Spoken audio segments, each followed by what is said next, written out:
And there is an end in sight for the UBS tax evasion case. First, a developing story we've been following for you. The settlement between UBS and the U.S. government over tax evasion could be signed tomorrow.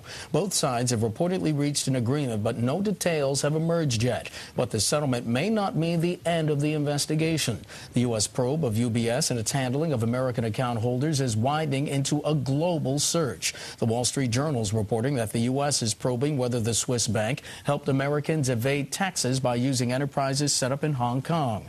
More than 150 UBS clients in the U.S. are under criminal investigation for concealing their income and assets in offshore accounts at UBS, according to the U.S. prosecutor's filing. Our Chris Valerio is in London, and she has details. Chris. Hey, Mark. Well, certainly there's been a lot of attention on this story today. You mentioned several of the headlines that we have had here.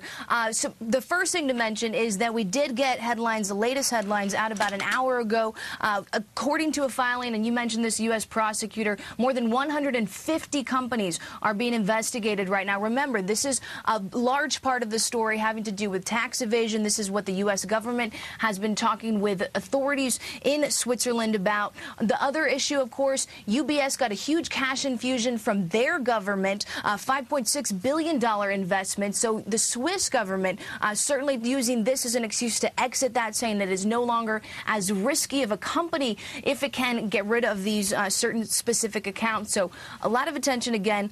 One of the things to mention here is that this could come to pass tomorrow. So this is something that we're watching to see if it does happen tomorrow. Again, these are two governments. The notorious story of having bank accounts in another country. I mean, we see it in James Bond, we see it in all kinds of movies, and it's certainly something that that's kind of part of the culture with that bank. But especially as of late, this has been something that has not been wanted given the environment that we're in. So these governments have been trying to come to an accord, and apparently that will happen tomorrow. So I will bring you those details tomorrow to tell you what happens here. But again, the latest, more than 150 UBS clients in the U.S.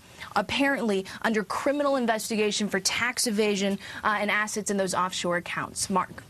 Bloomberg's Chris Valerio joining us from London. Chris, thanks.